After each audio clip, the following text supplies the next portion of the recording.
so that the direction of the picture is in the script.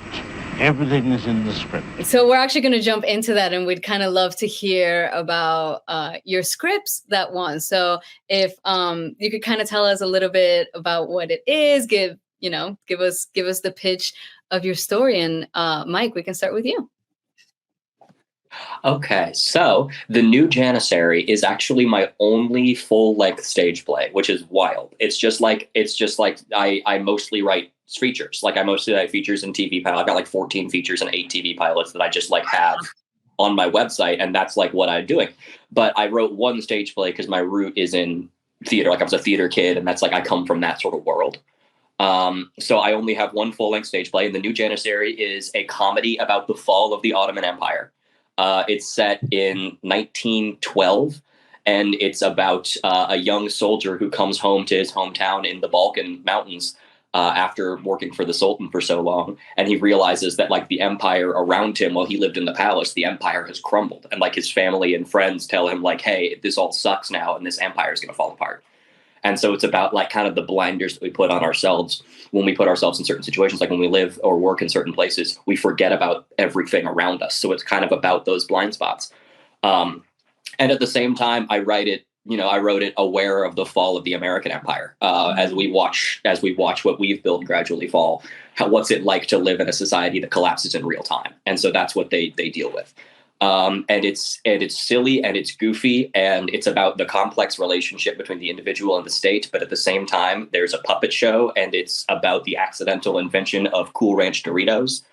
And it's about war and it's about love. And at the end of the day, it's a very self-aware period comedy that I'm very proud of.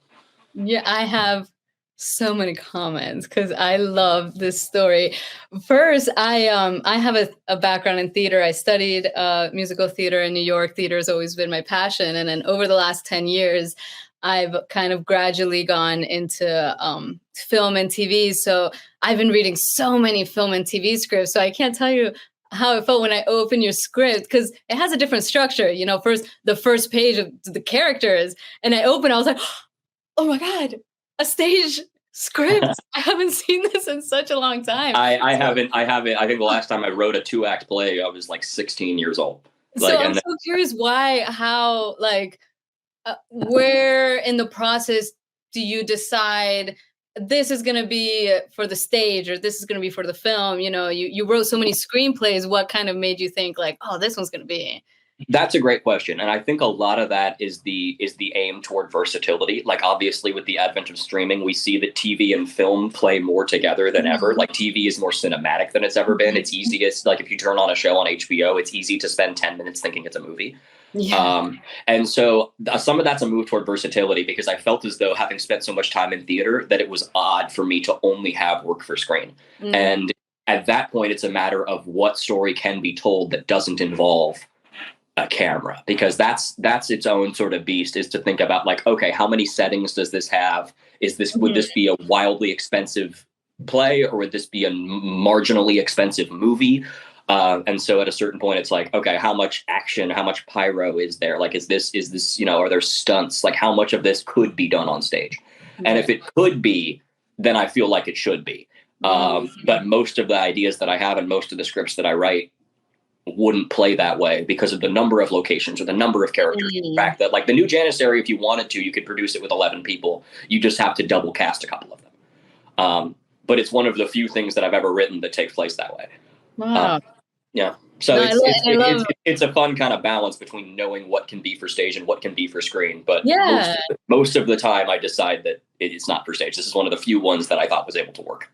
I love it. No, and I love the story because I remember I had read somewhere that when talking about the idea of the fall of the American Empire, how it mentioned like in the fall of the Roman Empire, a lot of people in the Roman Empire actually didn't even know, were not aware. Right. There's a certain time frame that modern day history says the Roman Empire fell, around these days.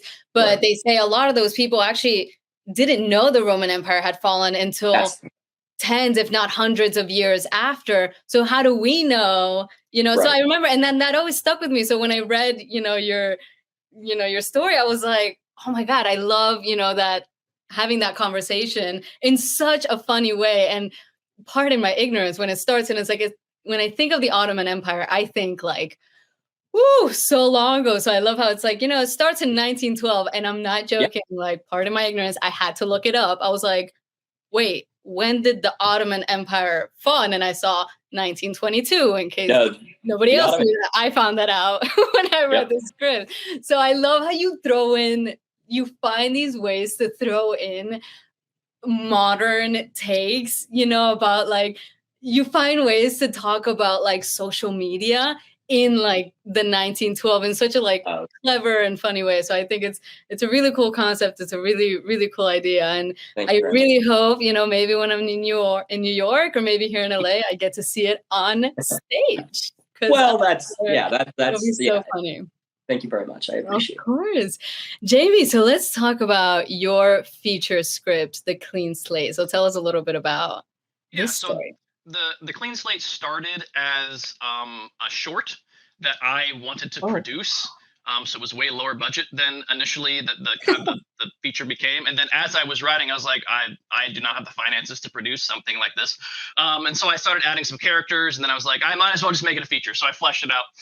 But it's about a man named Jamal who is an engineer at a big tech and like pharmaceutical like research company that is operating like the most state-of-the-art nuclear reactor known to man.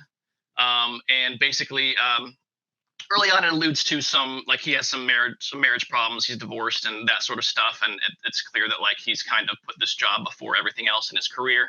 And then there is a explosion, kind of a nuclear disaster in the reactor, and he wakes up what is later in a different room with no memory of what's happened. And there's a little damaged tape recorder next to him that basically tells him, you've been injured in this explosion. I have injected you with this experimental drug that we have here. It's called the Clean Slate because while it's keeping you alive, the side effects are temporary memory loss. And so while you're regaining your memory, I'm going to talk you through how to stop this meltdown, right? Because he's the only one left. And so as he is working together with this, recorded messages from someone, he's kind of getting bursts of memory from his past that show not only, who he was here at where he works, but also like what happened with him and his wife and why things didn't work out with them. And as he's going along, it's becoming more and more clear that to stop this meltdown, he is probably going to die. And he's getting more and more jaded at, whoever this person is who has left him here to die with this recorded, instructions. Basically, this person is evacuated, and he is going to have to do this to stop the meltdown. And so it finally gets to the point where he makes that decision that like, I'm going to have to sacrifice myself to go in this room that is totally irradiated to stop this meltdown. And he makes that decision and he goes, and then it has the final flashback that kind of fills in the gaps between the explosion and how he ended up in this other room with injuries and that sort of stuff. And along the way, you realize that the person leaving the recorded messages is him. And he knows that in order to save himself from this injury he has, in order to stop the meltdown, he has to inject himself with this drug, but he's going to forget. So he has to talk himself through how to stop the meltdown in order to save the city and save his ex-wife and his daughter and that sort of stuff. And so the story it's a drama, it's a thriller. It's about sacrifice and what you're willing to do to save those you love, and also like understanding the mistakes you've made in the past and how priorities of work-life balance can really impact you and that sort of thing. So, and I have to say, it is so good because you also kind of like insinuate that you ask the first thing one asks when he finds this recorder is like, where did this recorder come from? And then the hero of the story, you brought in the hero's ally basically that follows him in this journey. And then he asks this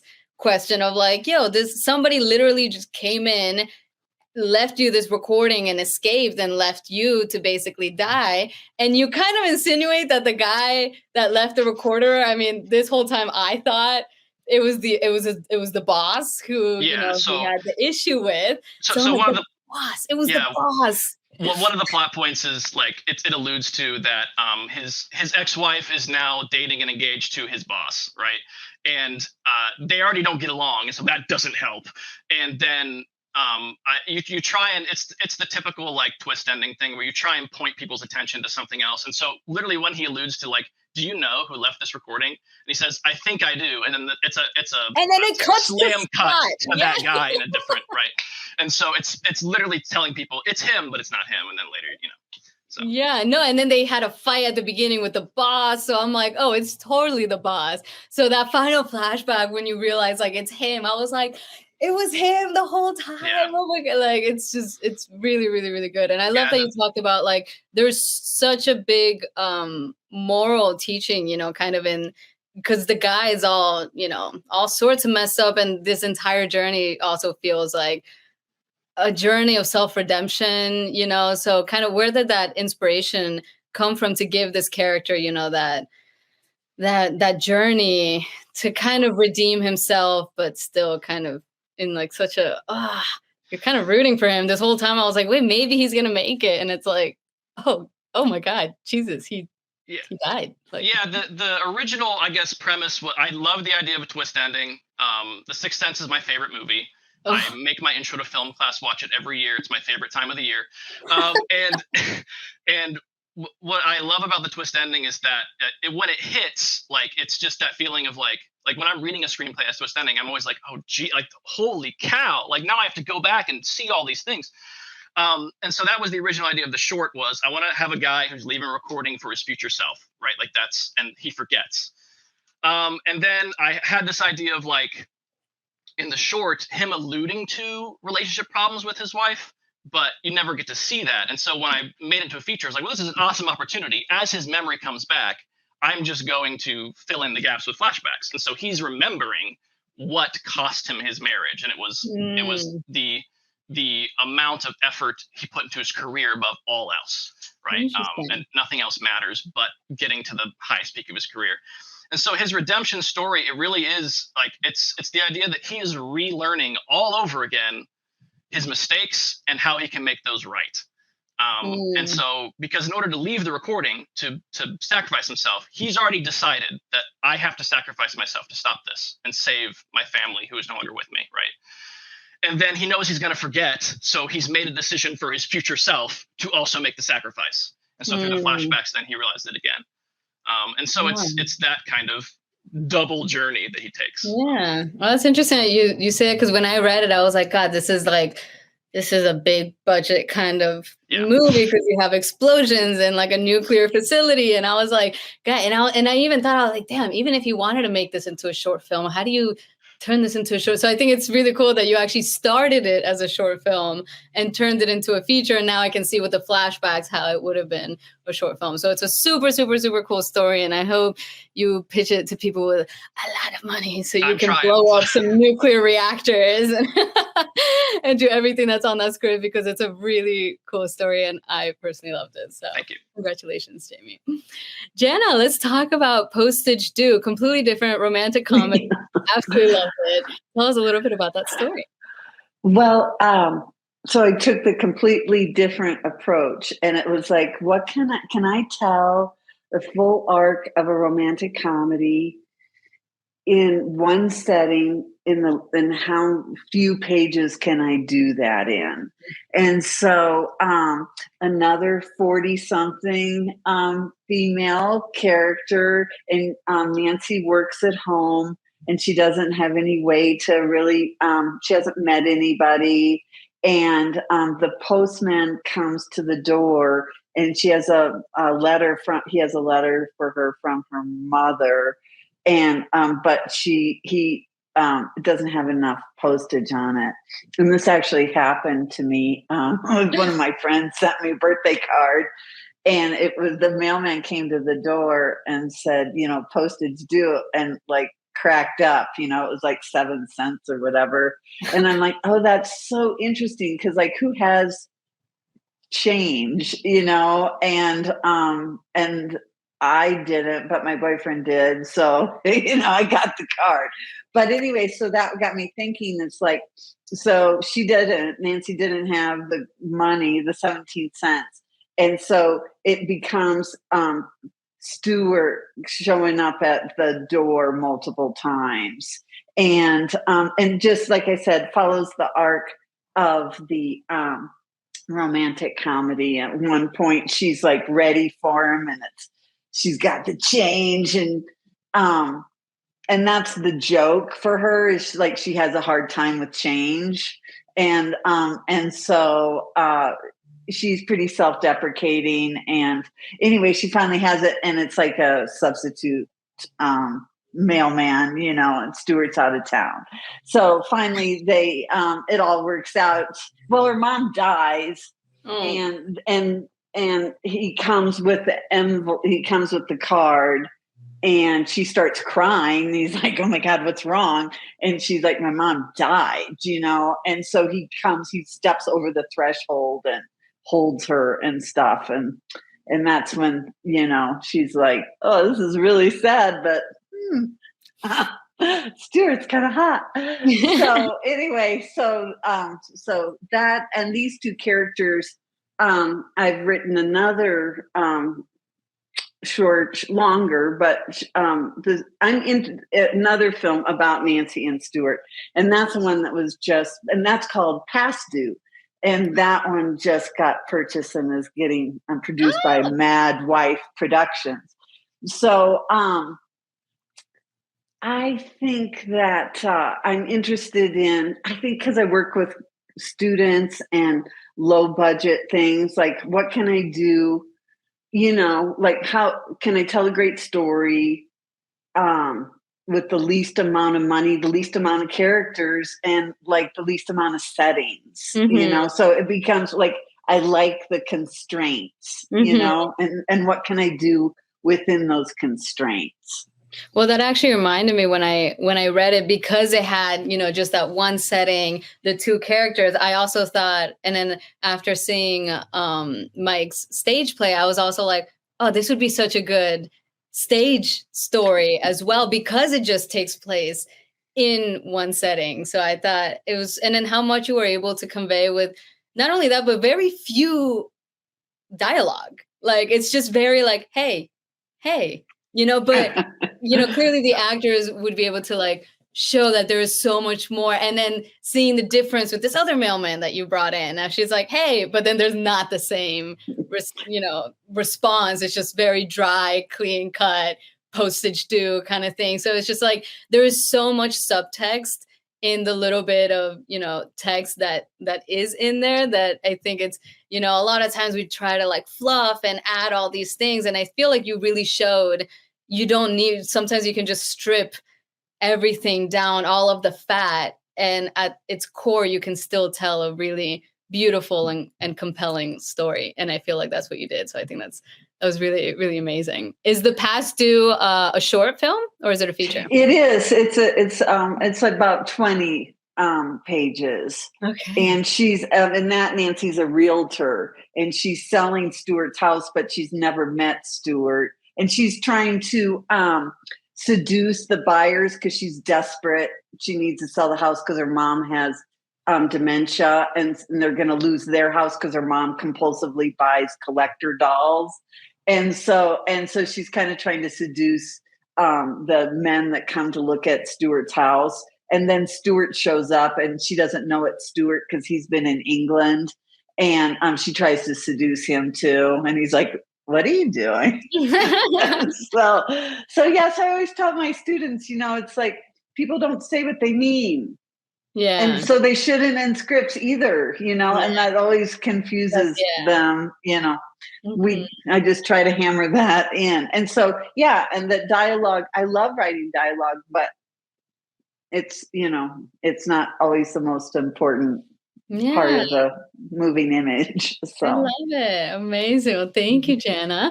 Charlize, you have a treatment that won. So tell us a little bit about what this treatment is about.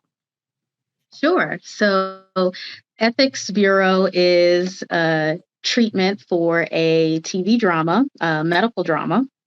And this medical drama is a little different in that it doesn't focus on the clinical staff, but it shifts focus to the administrative staff. And I'm pulling from my personal experiences working in healthcare as a healthcare administrator.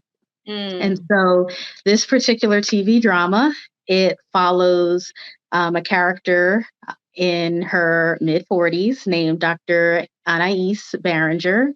She is a well-known ethics consultant who pretty much fixes hospitals. She helps them with ethics decisions when it comes to medication shortages or any other ethical issues that happen behind the scenes that most people don't know about happen in hospitals.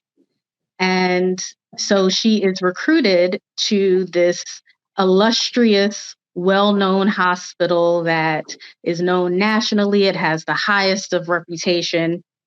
And she's recruited to kind of fix and head up their ethics department and ethics committee.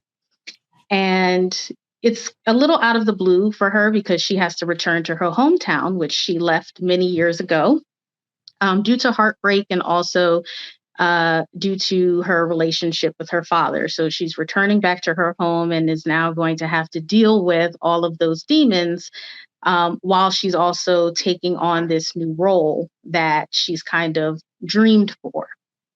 And so as we follow her helping this particular hospital with their minor ethics issues, she slowly uncovers that there's a deeper conspiracy within the hospital, and it's actually linked to her estranged father, who is a world-renowned physician and researcher, and whose shadow she's been trying to avoid being under. And so she reconnects with an old childhood sweetheart at the hospital, but also starts a new romance with the administrative intern who's at the hospital as well. So we kind of have a bit of a love triangle going on. But then she also has to come to terms with those other forces that link back to her father and makes her question everything she knows about herself and knows about her family. And she also has a bit of a secret herself, which don't we all? Once I finish writing the pilot, maybe I'll reveal a little bit of that. And so overall, though, the underlying internal message that is in this particular TV show, one, the message of forgiveness, and two, asking the question, how far are you willing to go to fight for what is right, even if it's not legal? Wow. And so, we'll deal with those internal struggles that I think we all have, especially in terms of laws that are being passed at the moment, or laws that have historically been passed that, may have made certain things legal, but they weren't ethical or moral. Right. So we have that internal struggle. Do you usually start with a treatment? Because I know you had mentioned before that you have all these ideas and you kind of start the idea, maybe you kind of put it on the shelf, then you start when you start these ideas, is it usually in the form of a treatment, or do you kind of write something and then feel like, okay, maybe I should outline this in a treatment? Like, where is the creation of the treatment in your writing process? So for this one, the treatment happened first. For some of my other, like I did a short film a few years ago, and that started with the script. I just knew exactly what I wanted to write and how I wanted the characters to progress. So it varies. But yes, this one started with the treatment, mainly because I really needed to write down what I wanted to say and, make sure I'm capturing my experiences correctly. And then I had to consult with some of the other people who I worked with because I actually worked on an ethics committee at one of the hospitals that I was working at. So I wanted to, get some more expert opinions as well. So I needed to write that down. That's amazing. I love it. Well, I'm super excited to one day get to read the pilot because it looks like a really fascinating story. So congrats. Thank you. Jason, last but not least, tell us a little bit about your story, Detective Palooka. Yes. Detective Palooka is about Oswald Palooka, a former supervillain goon who has decided to try and go straight by using his knowledge of the criminal underworld to become a detective. Mm-hmm. The pilot follows him and his partner, Alec Barrow, who used to be a supervillain that he worked for and is been recently cursed with having his whole power set contained into a puppet that is permanently attached to his left hand. So, like, he's got super strength, and so in order to use the super strength, he has to slip his hand into the puppet's hand and lift something or punch something. Or he can fly, and so he has to have the puppet guide where he flies and stuff like that. And it's the pilot is they are introduced to a sort of femme fatale kind of character, and the femme fatale claims that his fiance is cheating on him. And, you know, it's a classic noir setup, but they find out that the femme fatale's fiance is not cheating on him, but is actually a big name superhero and has been using his secret identity to slip away and stuff like that. And so it's this detective finds out Superman's identity. It's not Superman, obviously, but it's if Lois Lane had hired a detective because she thinks Clark Kent is cheating on her, when in reality the detective finds out he's Superman. I love it. And it's such a comedy. You have so many great bits in there. Curious, because you mentioned that you had a passion from early on in animation. Is this written to be an animation? 100%. Oh, very cool. Yeah, I had that feeling, and I just don't know, like, when I read the theater play, I could tell right off the bat. You didn't have to tell me, oh, this is a stage play. I just knew. I was curious if, like, with animation, like, was there a different structure? So I wasn't sure when I was reading it. I'm trying to, like, picture it in my head. I'm like, I feel like I should be picturing animation here. Mm-hmm. And it's the vibe that I got, and it really feels like a really funny story. So I'm super excited to see these characters come to life, Jason. Thank you. It's a great story. So that the direction of the picture is in the script. Everything is in the script.